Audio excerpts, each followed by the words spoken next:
Student, आज chapter number 3 के जिस टॉपिक पर मैं बात करूंगा वो है factor affecting the rate of enzyme action.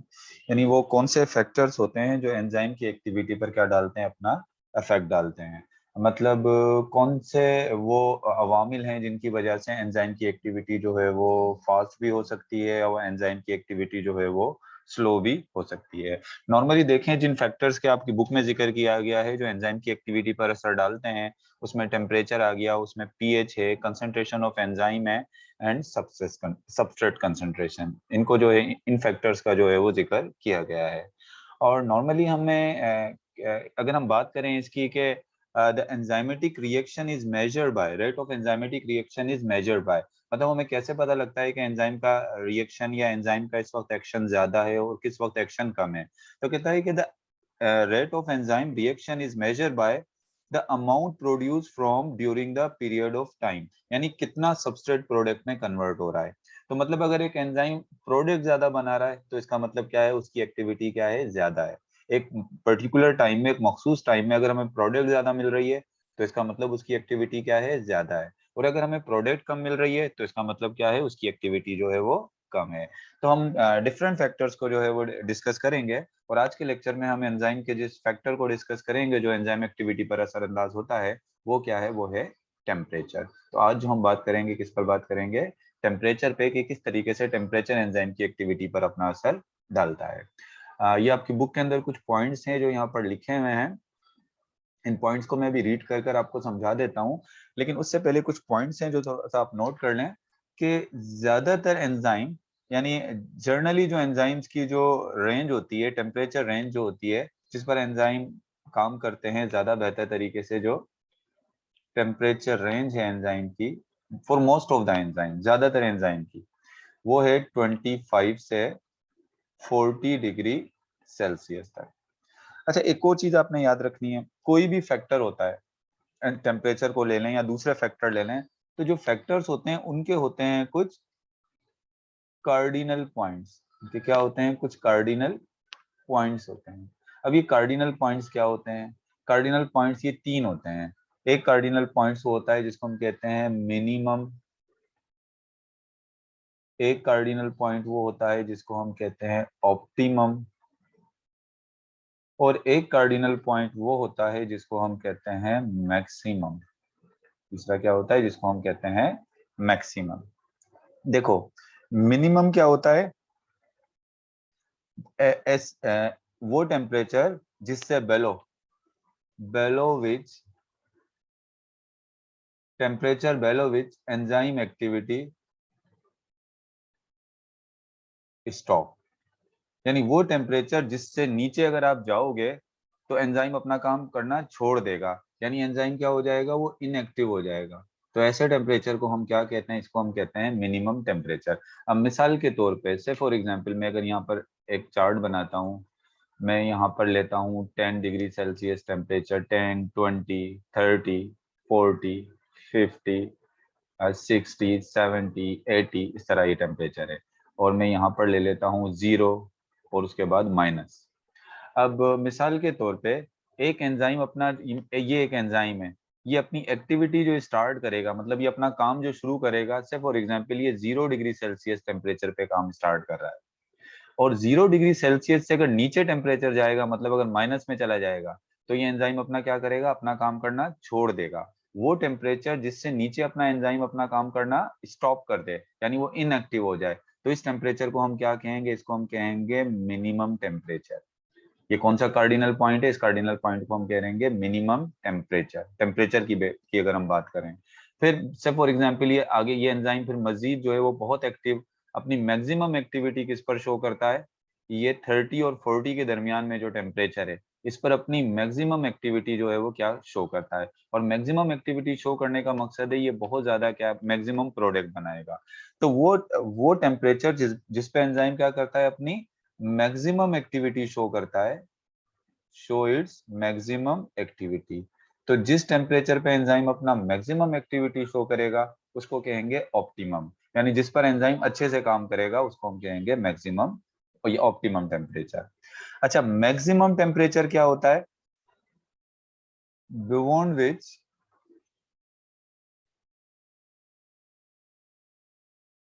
Enzyme stop, यानी वो टेम्परेचर जिससे ऊपर जाकर एंजाइम अपना काम करना छोड़ देगा, मतलब वो क्या हो जाएगा, वो डीनेचर हो जाएगा। डीनेचर का मतलब ये होगा कि वो अपनी शेप जो है वो क्या कर देगा, वो चेंज कर देगा, ब्रेक डाउन हो जाएगा वो। अच्छा, मिसाल के तौर पे अगर आप गए 50 तक इसने काम किया, लेकिन 50 से आगे, मिसाल के तौर पे अगर ये 50 से 60 तक इसने काम किया और 60 से आगे जो है वो इसने क्या किया, ये एंजाइम फिर से जो है वो क्या हो गया, स्टॉप हो गया। और स्टॉप भी किस तरीके से हुआ कि इसने जो है वो अपनी शेप चेंज कर ली। आपको पता है कि एंजाइम ग्लोबुलर प्रोटीन होते हैं, तो उसने अपनी स्ट्रक्चर क्या कर ली, चेंज कर ली। तो वो टेम्परेचर जिससे आगे अगर आप जाओगे तो एंजाइम अपनी एक्टिविटी अगेन स्टॉप कर देगा, तो उस टेम्परेचर को हम क्या कहेंगे, उसको हम कहेंगे मैक्सिमम टेम्परेचर। तो टेम्परेचर या कोई भी फैक्टर जो होता है उसके तीन कार्डिनल पॉइंट्स होते हैं, एक मिनिमम, एक ऑप्टिमम और एक मैक्सिमम। आई होप आपको समझ में आ गया होगा। मिनिमम जिसपे एंजाइम अपनी एक्टिविटी स्टार्ट करते हैं और जिससे नीचे जाकर एंजाइम की एक्टिविटी बेलो खत्म रुक जाती है, और ऑप्टिमम जिसपे मैक्सिमम एक्टिविटी होती है, और मैक्सिमम वो होता है जिससे आगे मजीद आप टेम्परेचर बढ़ाओगे तो अपना काम रोक देंगे। अच्छा देखो, ऑप्टिमम मिनिमम टेम्परेचर पे भी एंजाइम इनएक्टिव हो जाएंगे, ये देखो मिनिमम पे भी इनएक्टिव हो गए, और यहाँ पर अगर मैक्सिमम टेम्परेचर है तो इस पे भी क्या हो गए, इनएक्टिव हो गए। लेकिन सॉरी, मैक्सिमम पर जो है वो मैक्सिमम पर भी स्टॉप हुआ है और मिनिमम पर भी स्टॉप हुआ है, लेकिन दोनों जगह पर स्टॉप होने में थोड़ा सा फर्क है, क्योंकि मिनिमम पर ये इनएक्टिव है। मिनिमम पर क्या हुए, ये इनएक्टिव है। अगर आप मिनिमम से थोड़ा टेम्परेचर ज्यादा कर दो तो ये दोबारा क्या हो जाएंगे, ये दोबारा एक्टिव हो जाएंगे, मतलब ये दोबारा अपना काम करना शुरू कर देंगे।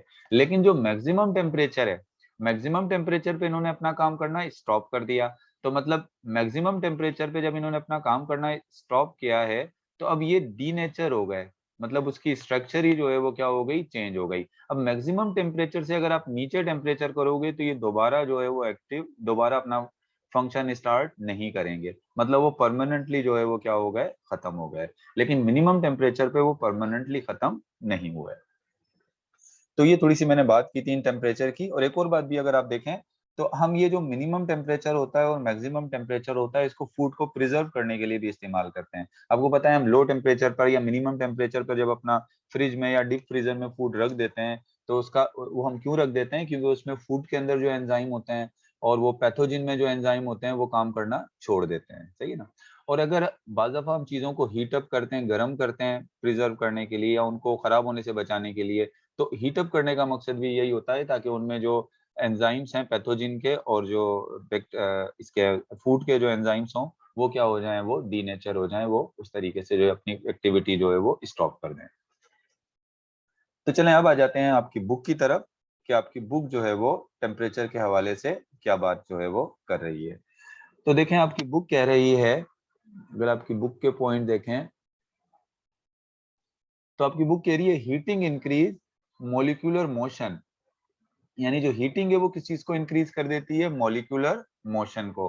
आपको पता है जब किसी चीज को हम हीट करते हैं, उसका टेम्परेचर बढ़ाते हैं, तो उसके मॉलिक्यूल्स की जो काइनेटिक एनर्जी होती है वो क्या हो जाती है, बढ़ जाती है। दस the molecule of the substrate and enzyme move more quickly. तो अगर आप टेम्परेचर बढ़ाएंगे तो उनके मॉलिक्यूल एंजाइम की और सबस्ट्रेट की, एंजाइम के मॉलिक्यूल्स की और सबस्ट्रेट मॉलिक्यूल जो है वो मोर क्विकली, ज्यादा तेजी के साथ जो है वो क्या करेंगे, मूव करेंगे। और जब ज्यादा तेजी के साथ मूव करेंगे, उनकी काइनेटिक एनर्जी बढ़ जाएगी, तो probability of reaction to occur is increase, और रिएक्शन होने के चांस भी क्या हो जाएंगे, वो इंक्रीज हो जाएंगे। आपको पता है जितनी ज्यादा कॉलिजन, जितनी जल्दी कॉलिजन होगी उतना ज्यादा जो है वो क्या होगा, सबस्ट्रेट जो है वो प्रोडक्ट में कन्वर्ट होगा। तो कहता है increasing temperature effect the rate of reaction in such a way that the increase just 10 degrees Celsius in the existing temperature double the rate of reaction, but this effect remain up to certain limit। अब देखो कह रहा है कि जब भी आप temperature को क्या करोगे, टेम्परेचर को आप इंक्रीज करोगे अप टू जो है वो कितना कह रहा है, just 10 degree Celsius, increase of just 10 degree Celsius in the existing temperature. मिसाल के तौर पे अगर टेम्परेचर 10 डिग्री सेल्सियस है, टेम्परेचर क्या है, 10 डिग्री सेल्सियस है, 10 डिग्री सेल्सियस पर जो एंजाइम है वो कितनी प्रोडक्ट दे रहा है, 2 दे रहा है। 10 डिग्री सेंटीग्रेड पर जो है एंजाइम प्रोडक्ट कितनी दे रहा है, 2 दे रहा है। तो अगर हम इस टेम्परेचर को 10 डिग्री सेल्सियस मजीद बढ़ा दें, मतलब अब 20 डिग्री सेल्सियस बढ़ा दें। कितने डिग्री सेल्सियस बढ़ा दें? 20 डिग्री सेल्सियस बढ़ा दें। तो कहता है कि 10 existing temperature double the rate of reaction, वो रेट ऑफ रिएक्शन को डबल कर देगा। मतलब अगर 10 डिग्री सेल्सियस पे आपको 2 प्रोडक्ट दे रहा था एंजाइम, तो 20 पे कितनी देगा? 4 प्रोडक्ट देगा। मतलब जैसे आप टेम्परेचर बढ़ाते जाओगे, प्रोडक्ट जो है वो बढ़ती जाएंगी। अगर बात करें मैं ह्यूमन की, तो 10 डिग्री सेल्सियस पे 2 मिलेंगी, 20 पे जो है वो 4, इस तरह जो है वो 30 पर उससे ज्यादा मिलेंगी, और 40 पर उससे ज्यादा मिलेंगी। यानी 30 और 40 के दरमियान में बहुत ज्यादा मिलेंगी, क्योंकि ये ऑप्टिमम टेम्परेचर होता है।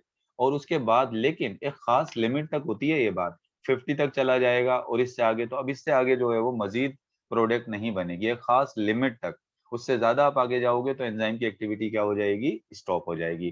तो हम कह सकते हैं the increase in temperature increases the activity of enzyme, increases in temperature increases the activity of enzyme but up to certain limit, लेकिन एक खास किस हद तक? लिमिट तक। उसके बाद कहता है the temperature,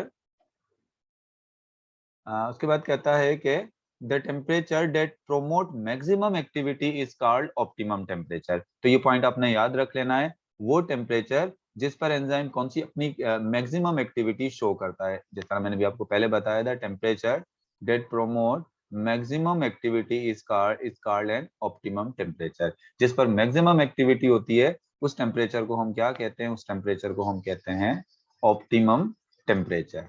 if temperature is increase above this level, यानी ऑप्टिमम टेम्परेचर से अगर आप ज्यादा टेम्परेचर बढ़ाते हो, एक तो ऑप्टिमम टेम्परेचर है, लेकिन इफ द टेम्परेचर को आप इंक्रीज करो above this level, then the decrease in the rate of reaction occur। यानी ये खास ऑप्टिमम से जब आप ऊपर लेके जाओगे तो फिर जो है वो रिएक्शन क्या होगा? कम होगा। मतलब रिएक्शन फिर मजीद नहीं बढ़ेगा, रिएक्शन फिर थोड़ा कम होना शुरू हो जाएगा।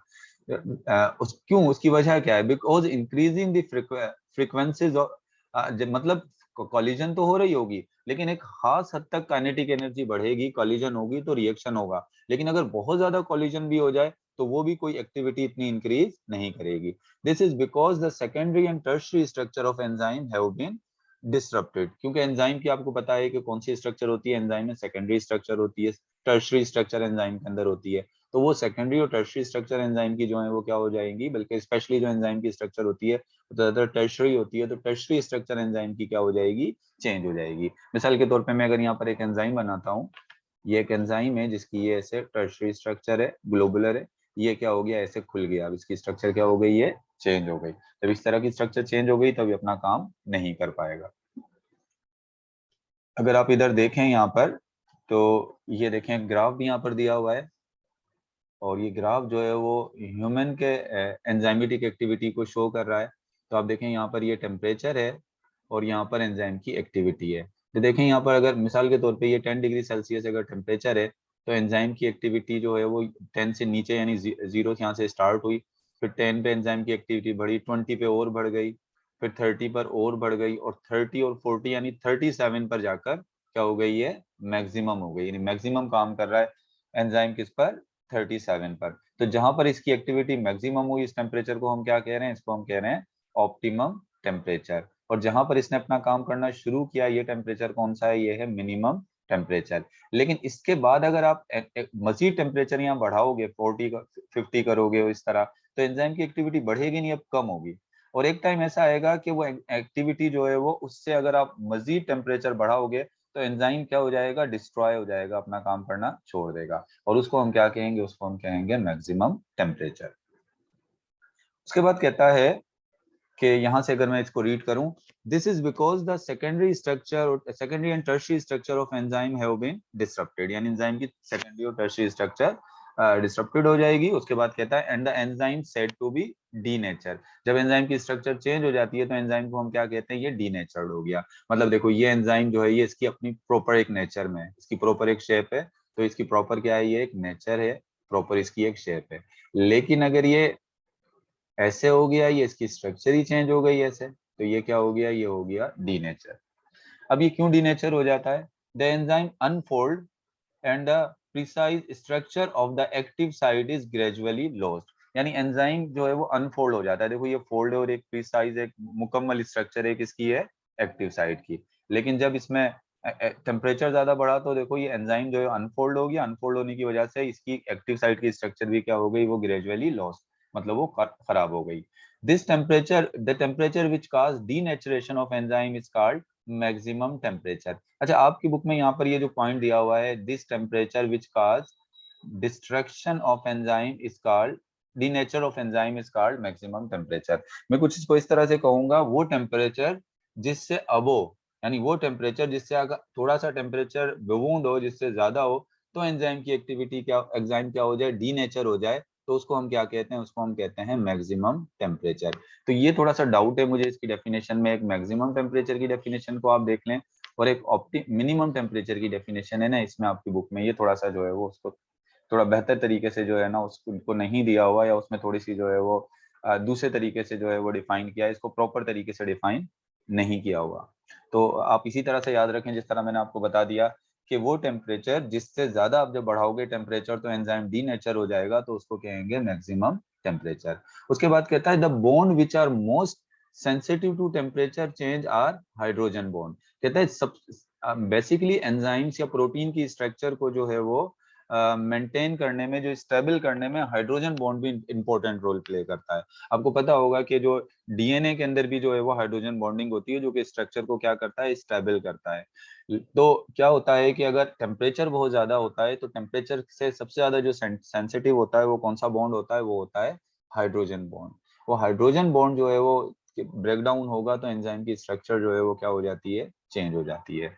ऑल कहता है all human enzymes have a optimum temperature about 37 to 38 degree Celsius, यानी जितने भी ह्यूमन है उनका टेम्परेचर कितना है, जो है वो ऑप्टिमम टेम्परेचर 37 टू 38 है। But bacteria living in hot spring में have an optimum temperature of 70 degree Celsius. मतलब जो बैक्टीरिया होते हैं जो कहाँ रहते हैं, हॉट स्प्रिंग के अंदर, मतलब गर्म पानी के चश्मों में जो रहते हैं, वो 7 उनका ऑप्टिमम टेम्परेचर 70 डिग्री सेल्सियस भी होता है। Such enzyme have been used in biological washing powder for high temperature washing। कहता है कि बैक्टीरिया होते हैं जो थर्मोफिलिक जो बैक्टीरिया होते हैं जो हाई टेम्परेचर पे सर्वाइव कर सकते हैं, वो उनका जो ऑप्टिमम टेम्परेचर है वो 70 डिग्री सेल्सियस है, यानी वो 70 डिग्री सेल्सियस पे भी वो जो है वो उसके एंजाइम्स जो है वो काम कर सकते हैं। तो अक्सर आपको पता है कि वॉशिंग पाउडर्स जो होते हैं उनमें भी हम एंजाइम्स इस्तेमाल करते हैं। मिसाल के तौर पे कोई लिपिड उसका ऑयल का कोई दाग लग जाता है, तो लाइपेज एंजाइम जो होता है वो ऑयल को जो है वो डाइजेस्ट कर देता है। प्रोटीन को डाइजेस्ट करने वाले प्रोटीएज एंजाइम होते हैं। इस तरह के कुछ एंजाइम्स होते हैं जिनको हम वॉशिंग पाउडर में भी इस्तेमाल करते हैं। कुछ वॉशिंग ऐसी होती है जिनमें हम हाई टेम्परेचर देते हैं, कुछ वॉशिंग्स ऐसी होती है कपड़े धोते वक्त, उस वक्त क्या होता है, हाई टेम्परेचर होता है। तो नॉर्मल जो सेल्स के एंजाइम होते हैं वो काम नहीं करते। तो इसी वजह से वॉशिंग पाउडर्स में जो हम जो एंजाइम्स इस्तेमाल करते हैं, अक्सर वो हम किसके इस्तेमाल करते हैं, बैक्टीरिया के। उन बैक्टीरिया के जो कि हाई टेम्परेचर पे क्या कर सकते हैं, सर्वाइव कर सकते हैं। तो कहता है कि बायोलॉजिकल वॉशिंग पाउडर में भी जो है वो हम हाई टेम्परेचर जो एंजाइम्स यूज करते हैं। If temperature is reduce to near और below freezing point, enzymes are inactivated. यानी अगर आप टेम्परेचर बेलो या नियर फ्रीजिंग पॉइंट, यानी जीरो से नीचे की तरफ लेकर आ जाओगे, तो एंजाइम जो है वो इनएक्टिव होंगे, लेकिन डीनेचर्ड नहीं होंगे, यानी स्ट्रक्चर खराब नहीं होगी उनकी, वो सिर्फ क्या हो जाएंगे, इनएक्टिव होंगे, अपना काम करना छोड़ देंगे। They will regain their catalytic influence when higher temperature are restore, यानी वो नॉर्मल टेम्परेचर आप दोबारा दे दो तो वो अपना काम करना दोबारा शुरू कर देंगे। This temperature where an inactive enzyme became active is called minimum temperature. यहाँ पर मिनिमम टेम्परेचर की डेफिनेशन तो जो है वो सही है। मतलब कह रहा है कि वो टेम्परेचर जिस पर एक इनएक्टिव एंजाइम जो है वो क्या हो जाए, एक्टिव हो जाए, तो उसको हम क्या कहेंगे, उसको हम मिनिमम टेम्परेचर कहेंगे। मिसाल के तौर पे आप देखो, मैंने आपको कहा था कि ये 0 डिग्री सेल्सियस टेम्परेचर है, सही ना, 0 डिग्री सेल्सियस टेम्परेचर है। उसके बाद ये 10 डिग्री सेल्सियस है, इस तरह से। फिर ये जो है वो 20 है, ऐसे ये 30 है।